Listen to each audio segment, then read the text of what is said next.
Welcome to the Clean Library Podcast, where content meets conscience. We believe there are millions of you readers out there desperately searching for a better way to find clean content. Each episode, we will introduce you to a new author of clean books, giving you, your family, and your friends clean options. Hello, I'm Marcus Williams, and I'm here with co-host Brock Morris, and today we have special guest author JC C. Wade. JC is an American author who currently lives in Northern Virginia with her husband, 3 sons, and 2 cats.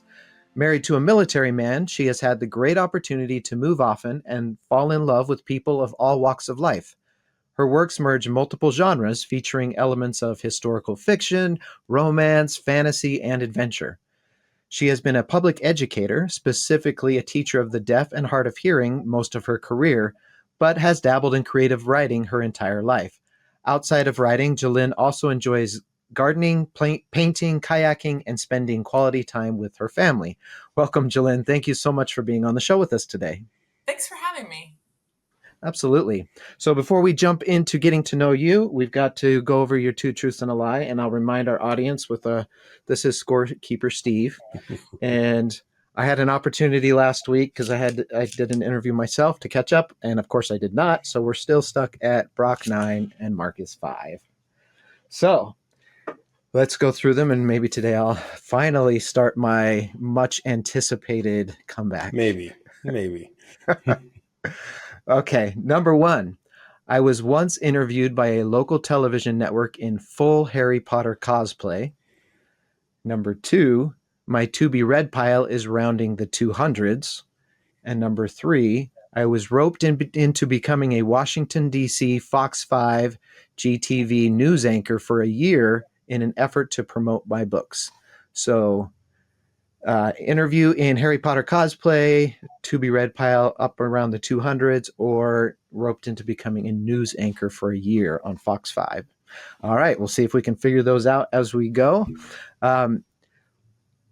Why don't we start by just telling us how you said you've dabbled in creative writing your entire life. How did that turn into a decision that you're actually going to write a series of books?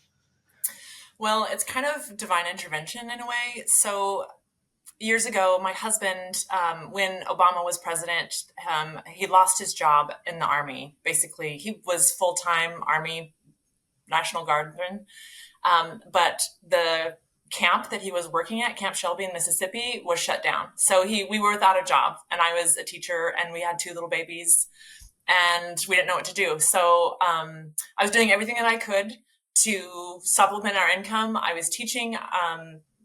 I was doing preschool during the evenings for parents. I was teaching painting classes on Wednesday nights to adolescents, anything that I could do. And then one night, I woke up and the Spirit told me that I am forgetting a talent that Heavenly Father's blessed me with. And I was told to write a book. And I thought, well, I can do that. Like, sure, it should be easy, right? Right. Fast forward 5 years later. It was not as easy as I thought. I had no idea really how to write a book. Yes, I took creative writing classes in college, and I did a bunch of stuff to like fan fiction and just dabbled, and I would send stories to my friends and my parents, and they loved them. They were fun, but I'd never sat down from start to finish to write a book, especially one as densely like historical. Like I wrote historical fiction. So much research was involved that I had no idea really what I was doing. I thought, sure, I'll write historical fiction. That'll be easy, right? I can just do some research. Easy topic, right? It turned out to be way harder than I thought. But it worked out. Cool. So where did you get the idea for the story then? Well, we all have our likes and dislikes, right? So I really like action adventure. I like high stakes fiction. And so I immediately thought about what kind of period in history am I drawn to? And historically, my family, my ancestors came from Scotland. My great grandfather came over here with his brothers, and they would break ponies for the Pony Express, and they would break wild horses and Anyway, they lived in Wyoming and Idaho. And so I have like a strong connection and history to Scotland. And there's something really endearing about Scotland. They've been like brought to their knees so many times and they just don't give up. They're just really tenacious and I love them for that. Hmm. So I knew I wanted to set it in Scotland. And I also loved their history of their wars that have lasted for hundreds of years. Yeah. And I had read a couple books based on those different time periods of wars and things like that, historical fiction. I enjoy historical fiction.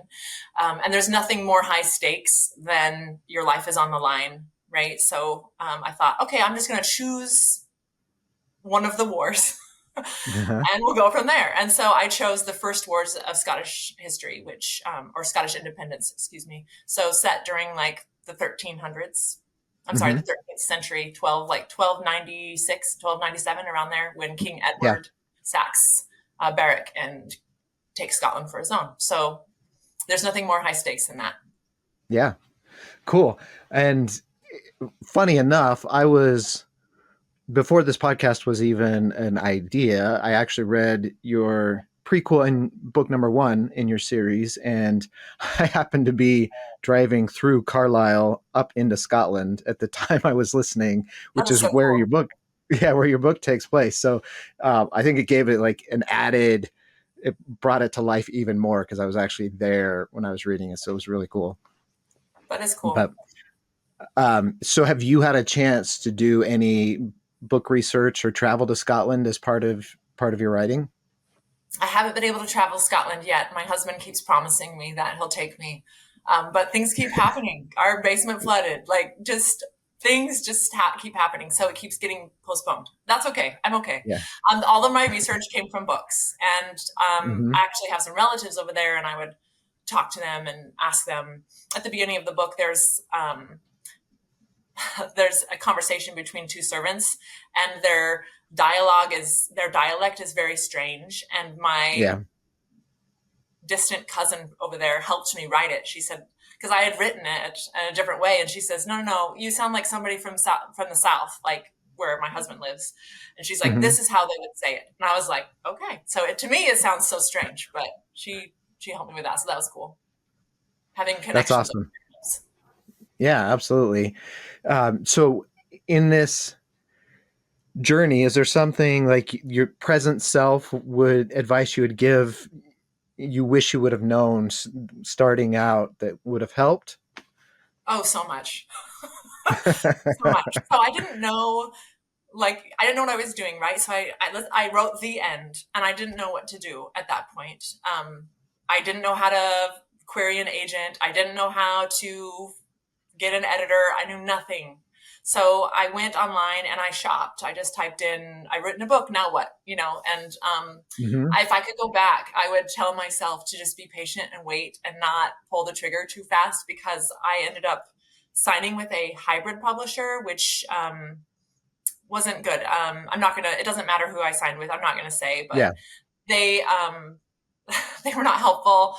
I paid them to me exorbitant amount of money. So now that I'm an indie author, the amount of money I paid them for copy editing was ridiculous. The cover art was terrible. I had to go outside and pay somebody else, an artist I found, to do The White Witch's Daughter. Oh, she's done all of my cover art since then. But the cover Mhm. artist there was, I mean, it just looked like something done in like print shop. Like, it was just, it was so poor. And I paid $600 for that.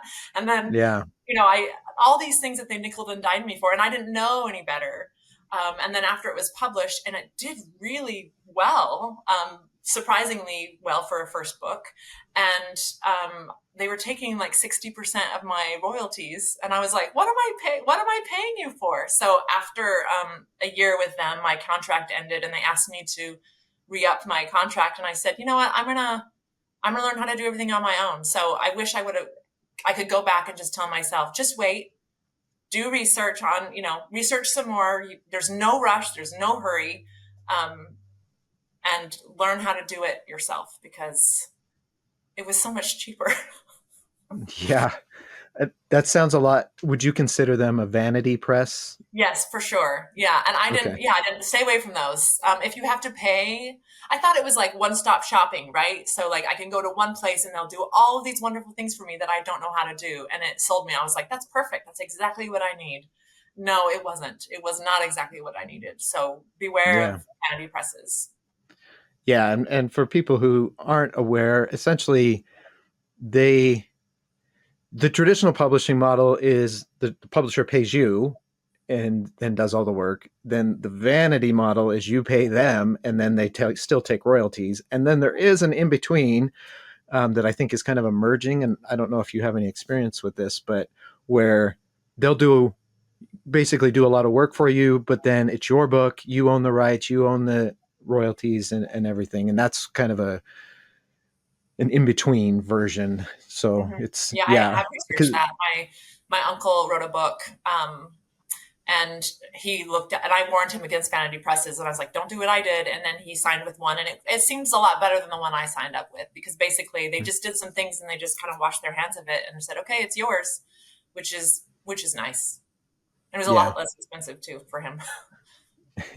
right. And I mean, because even when you're self-publishing or indie publishing, you're still paying for your editor and your cover design. So it still costs money. So it's more of a, do you want a place where you go and get it all in one place, or do you want to have to go out and find all the different contractors yourself and all that? But I had this, luckily I didn't pull the trigger, but same thing. And the vanity presses, they make you feel good because they say, we've reviewed it and we accept your book.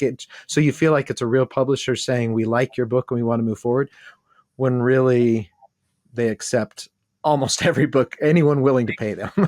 Right? You feel like a pat on the back, right? Like I made it. They like it. They love it. No, they love your money. Yeah. Yeah. So have the rest of your books all been then indie published or self-published since that? Yes. Awesome. Yes. White Witch's Daughter, I republished it. That's my first book. I republished it as a second edition.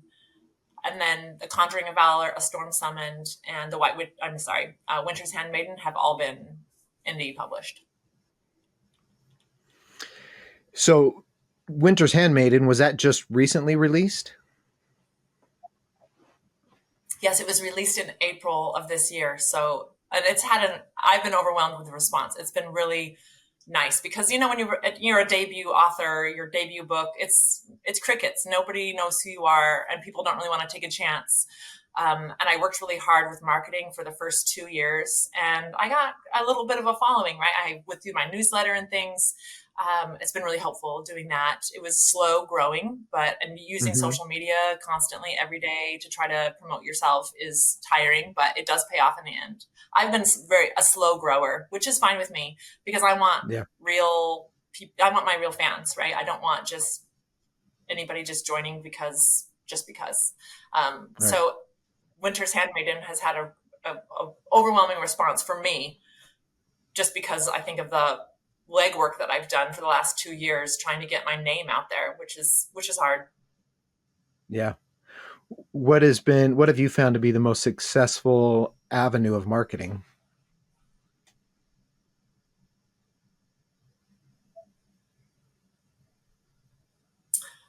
Well, marketing marketing is hard. The most successful way to market is to write to market. So it's kind of like people know what they like, and these same stories have kind of been, and tropes have been told over and over and over again. Stranger comes to town, there's a problem, and people love that. They don't want to let go of that. So writing something that's for you and that you love doesn't necessarily mean that it's going to tank and it's not going to do well, but you're more likely to do well with the marketing you do if you write to market. So whatever you write, you need to do a lot of research and figure out the tropes of that genre that people expect, and Mm-hmm. you brand to that, because otherwise marketing is just like an uphill battle and you're beating your head against the wall because nobody really wants something that's out of the box. I mean, they say they do, but they really don't. They like comfort. They like the Right. same story told over and over again in different ways, of course. but Yeah. people expect certain things. Do you feel like that's somehow inhibiting or holding back your creativity when you're writing to tropes or writing to market? At first I did, but now not so much. That doesn't necessarily mean writing to market doesn't necessarily mean that you have to have a rubric and you have to fill these certain things, meet these certain requirements. I still feel Yeah. like my story is my own story. Like Winter's Handmaiden, for instance, it's a retake on Hades and Persephone. It's Hmm. told through a lens of Celtic mythology, and it's the same story of Hades and Persephone, but it is not at all what every other book about Hades and Persephone is about. So Right. it's a totally new twist. It's about the worth of a soul and overcoming obstacles and enduring to the end, and that life doesn't end. And, it's the weight of our experiences and how they carry us and how we need to forgive ourselves and let go. Every person who's read it thinks that it's going to be this, initially thinks it's going to be this spicy tale of Hades and Persephone.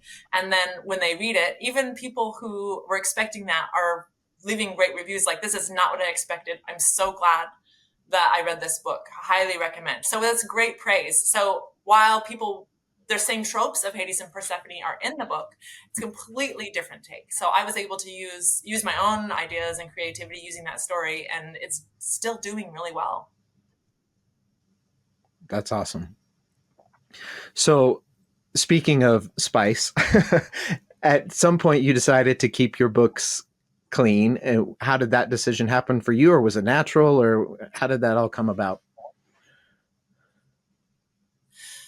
Well, I thought a lot about this actually writing, because I write romance, and romance is like the number one seller in the world.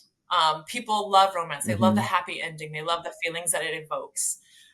And there's a reason that we like those things. That desire to be loved and love somebody else is divinely placed within us, right? So I knew adding romance to my stories was something that I wanted to do, not just for marketing sense, but like for my own.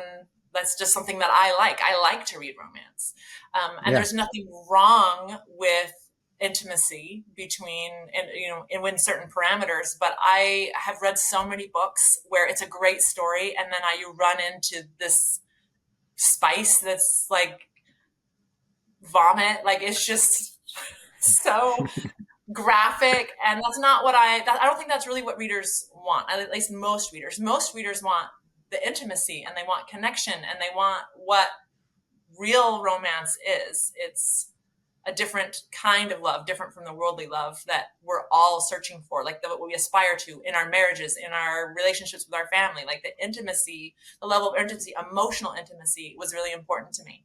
So for instance, in The White Witch's Daughter, there is a love scene. It's very non-graphic, and to me the most intimate part is after the sex happens, that you don't really see.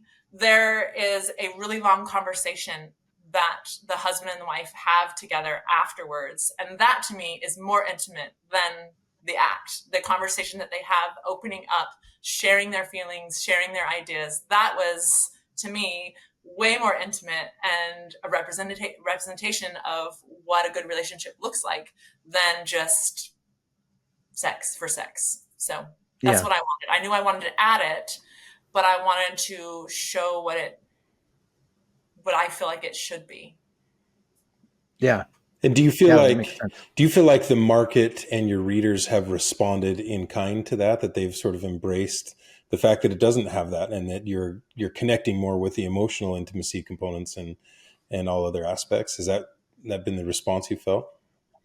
I have a few, I'm not huge, right? My name isn't everywhere. And maybe if I was writing spicy monster romance, I would have like 1 million sales a year, because there is a market for that and it's flying off the shelves. But that would not be true to who I am. And I don't feel like I'm called to bring out lust in people. I want to do something that makes my creator happy with me. And like he gave me a talent. I want to make him proud. right? Hmm. So there are people that have followed me that they are fans of me, and they said, I will read anything that she puts out, because I think because of that intimacy level of intimacy versus just spice, just to have spice. Um, trying to find your true fans and your true tribe takes time, and I'm willing to wait, and I have found some. So it's motivating for me to keep going, because there are people out there like you and me who don't want all that other stuff, and they're happy just to read wholesome. Yes, sex is important. It's part of everybody's life. His desire for it is innate. It's put there for a reason, but it doesn't Right. have to be. It doesn't. We don't need to read a play-by-play, right? Right. It's another lesson in that, being patient, right? Being patient as you're trying to write and publish. Also be patient, waiting for your audience and your market to find you and you to find them, and it will happen. So great lesson. Yeah. So how do you let your readers know kind of your level of content and cleanliness in the books? How do you advertise that? Usually it's best just to be really honest and upfront about it. So when I'm marketing and I'm making ads in Canva or wherever I'm going to make them, I will put, what can you expect from Winter's Handmaiden? What will you see in White Witch's Daughter? And I'll put an age range, like this is appropriate for a teen. This, I put fade to gray, sexual, which means like, maybe it's happening, but then the door closes, right? Fade to Right. black. I've also written fade to black. Some stories I have are fade to black, which means there's like kissing and then boop, the end. It's happening, but you don't hear anything about it. Right. Most of the things, there's like a spice level, like if you market on TikTok at all. I don't know if you use TikTok.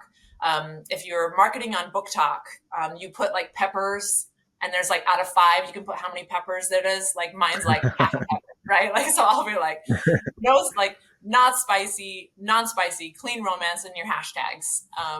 So it gets to the right people, because people are searching for that. And when you put those kind of things in your hashtags, or you put it on your ad itself, it helps. And a lot of time when I sell books in person, kids come up to my table because my cover art is really cool. At least I Yeah. think it draws the eye, and I have 5 books all by the same artist. So they're like, it's fantasy. It screams fantasy. So people come up, little kids, usually like preteens, and they say, "Oh, this looks really good." And their mom says, "Ooh, is it appropriate for them?"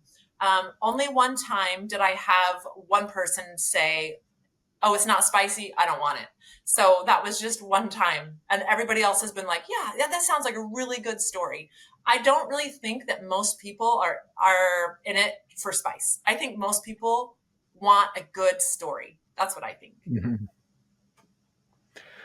Yeah. And I think I think you're absolutely right, but the perception is the opposite, especially, and because they fly off the shelves, but are they flying off the shelves because of that, or because they're searching for something like the intimacy, the deeper connection that they think they might find, but are not finding in those spicy books? Right.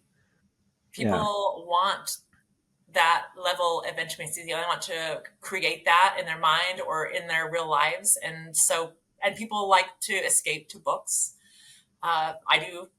I love to escape into books, but I think you're right. When they are searching, they don't know what they're searching for. Maybe they don't realize that that's what they want, and they're not finding it in the super spicy, crazy, paranormal romance, Yeah. romance genre. I mean, nothing against them, but it's to each their own. But I feel like you said, they're flying off the shelves because I think that they're searching for something and they don't really know how to name it.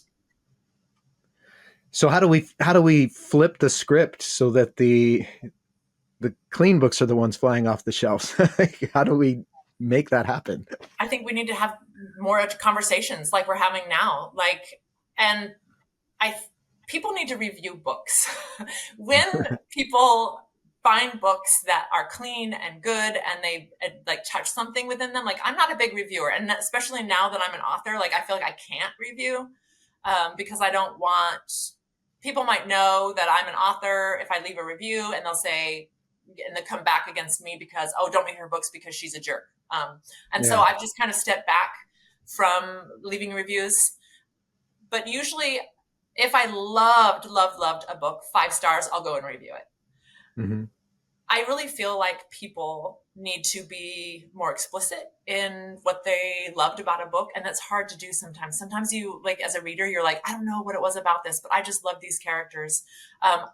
The majority of the people that I have found have been in person, doing events in person, and they have told their friends about me, and they have come and purchased my books from me on my website or come to an event, and I've asked them all to please leave reviews and spread the word that there's a lot of love and like romance to be found, and it doesn't have to be explicit. So I've asked people, hey, if you feel comfortable leaving a review, I would love a review, and tell people what you loved about the book. I don't tell them what to say, of course. I say, if you enjoyed the book, Yeah. please leave your review, because I feel like word of mouth is the best way to spread the word. Yeah. Did that make sense? Do you find that people are receptive to that personal invitation to leave a review and more likely to do so when you ask them to? Absolutely. People say, yeah, I'll do that for you. I've just become more bold as I've been doing this Mm-hmm. longer. The longer I do it, the bolder I've become. I used to be kind of afraid to let people know that I love Jesus Christ because I didn't want to be canceled because I was a Christian. Yeah. I wanted to be, I didn't want to like put myself in a niche and like pigeonhole myself and be like, oh, she's a Christian author, I don't read Christian authors. So I Yeah. was kind of hush hush about my love for Jesus. But now the more people I meet, the more people I realize are like me. I've met so many people in person that when I tell them about the stories and I tell them, look, there's no spice, I mean, it's fade to gray or fade to black, and they're like, that's fine, I don't care. Like, they just, and so I've become more bold in talking about Jesus Christ, saying like, well, say I feel like it's inappropriate for me to write that way. Because some people ask, like, why don't you write spice? I'm like, well, I don't feel like that's comfortable. That's not what God called me to do. And they are perfectly okay with it. I'm not preaching to them. I tell them my beliefs, period, and they accept it. So it's been really nice. I've had a really I'm pleasantly surprised at how welcoming people are, even people who are not Christian, who are paganists, because, the title of my book is The White Witch's Daughter. They immediately assume that I'm a pagan. And I'm not, Right. obviously. So, but we were able to have some really great conversations. That's cool. And I think, I think everyone experiences that doubt and fear and, what will people think of me?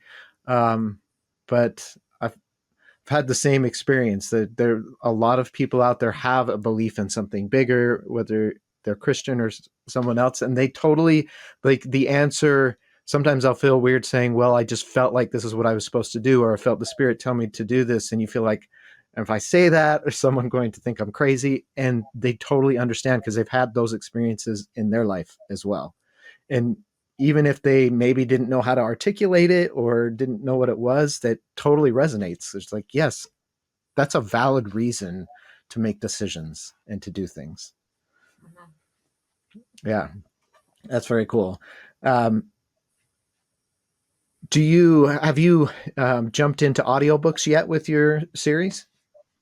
Yes. So The White Witch's Daughter was produced by a lady, or narrated by a woman who lives in Perthshire, Scotland, which is where the books are set. Well, part of them anyway. And so that was really cool to have somebody who's from the area narrate a book. So that was really fun. And then also Winter's Handmaiden is currently being narrated by a woman who lives in Ohio or Indiana. I'm not sure. Can't remember. But it's being produced right now. Cool. How did you find a narrator in Scotland? I use ACX, which we can have a conversation about that if you like. It's not, so far has not been like economically good, for Yeah. I Uh-huh. haven't reaped the benefits of it yet. But people Yeah. tell me, oh, just give it time, give it time. You'll like over the long run, like you'll see the trend. It will pay for itself eventually. But I just put in, I opened it for auditions, and I gave, if you're looking into audiobooks or somebody is looking into finding narrators, I mistakenly gave them just one thing to read with only two characters the first time.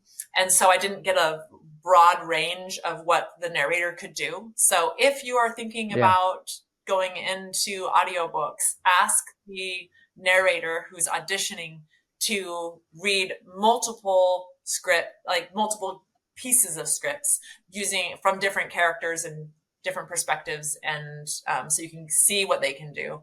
Not that my first narrator was bad; she did a great job, but I use ACX so far, and I am open to using other platforms. I Uh-huh. just haven't really had the time or desire to go and research. Like I'm busy, right? So I'm like, I'll Yeah. just stick with what I know.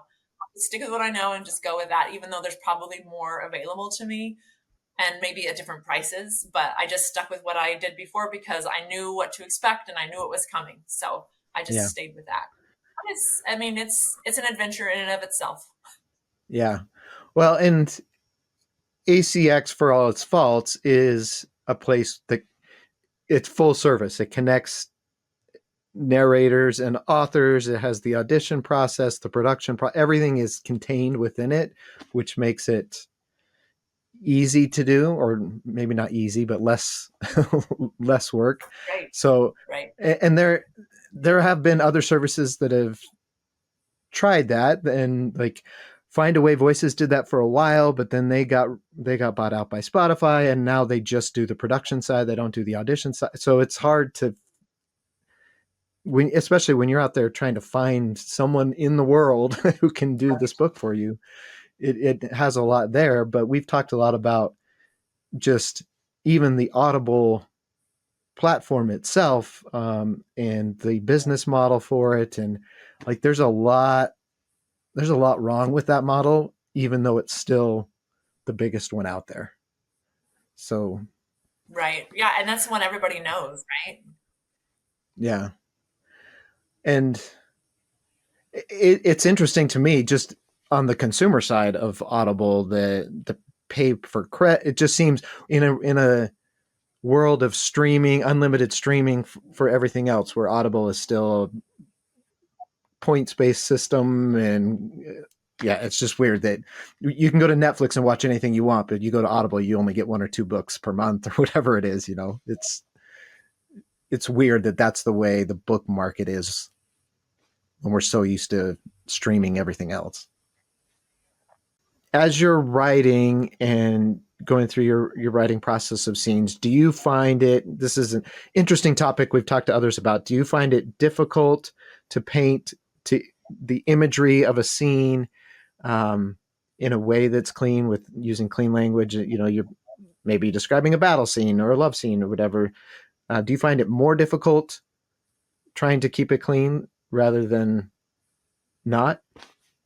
No, in fact, I am really good at description. That's one of Mm-hmm. my strengths. I really have a hard time with dialogue. I struggle with dialogue. I love prose. I could write prose all day. I could have a whole chapter with no talking. But when it comes to like love scenes and battle scenes, because there are a lot of battle scenes, especially in A Storm Summoned, because that's like the Battle of Stirling. It's a lot of stabby, but it's not graphic. And in fact, I'm writing right now a prequel or like a novella that's a companion piece for Winter's Handmaiden that focuses just on Arwen, who is the god of death, and how he became the god of death. Because he has an interesting story arc. He used to be a mercenary in his first life, and he was going basically to what we would call hell. And the original death gave him a choice. And so I'm writing about his story arc, and it's very stabby about his young life and how he made the wrong choices. And it's about redemption and forgiving yourself. And I have a critique group, and they're LDS women, and I gave them this scene to work over, and it was very gruesome. He was, ravishing a village, and that's one of the things that they commented on. Like, you did a really good job of painting the picture of this gory scene and not giving gruesome details. So I feel like that's a strength of mine, but Yeah. other people might struggle with that. But for me, that's like my favorite thing is writing description. Yeah, we've heard the opposite from other people too. So I think you're right. I think it's an individual strength that you've been blessed with, because other people have really struggled with it that we've talked to. So that's cool. Do you have any other clean authors that you really like or that you would recommend to our listeners who are looking for clean content? Yes. So the lady in my critique group, her name is Paige Edwards. She's actually in my stake. She writes urban like romance. And I've read a couple of hers, and I enjoy hers. But there's also a Christian author who does fairy tale retellings, and I really like her. I've read almost every single one of her books, and now that you bring this up, I can't remember her name. Let me look it up really quick. I have it in my Kindle. I like fairy tales. I have my whole life, and so I like to read her retellings.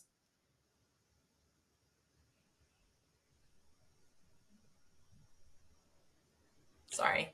No, it's fine. No, It you're takes fine. a while to scroll through how many books that are I'm in not your. telling. Okay. Nice, I wasn't Nice sure. try. nice Oh, try. a book that I really like, Julianne Donaldson. It's like a Regency novel. She's LDS. It's called Edenbrook. It's very good, very well done. I loved that book. That's one of like my go-to feel-good books that when I'm just like in the mood to read, like a comfort read, I pick that. I've read it probably a dozen times. I really like Julianne Donaldson. And I'm trying to find this other lady, and I can't find her. Oh, here she is. Her name is Chanda Han. Chandahahn.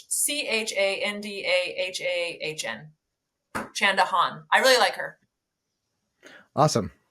That's great. We're building not only authors that we're speaking to, but just getting your recommendations. We've hopefully helped a lot of people find new books, because that's one of the biggest issues that we're finding is just the search. How do you find these people? How do you find, especially if they're indie authors, so they may not have the big marketing effort behind them, and you have to go out and search. So thank you for those recommendations. Have you read Charlie Holmberg? Mm-mm. She writes clean, and she won, I think, the ANWA Best Speculative Fiction Novel last year. Cool. Charlie Holmberg, she writes clean. She writes clean fantasy. And it's amazing that, like, I consider myself an avid reader. Brock is an avid reader, yet every week we're hearing new names of people we've never heard of. Like, you can read all day, every day, and there's still hundreds, not thousands of authors out there still to be discovered.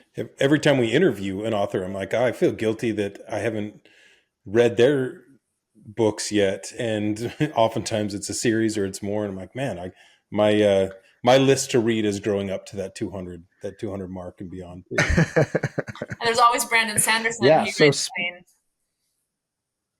Yeah, absolutely.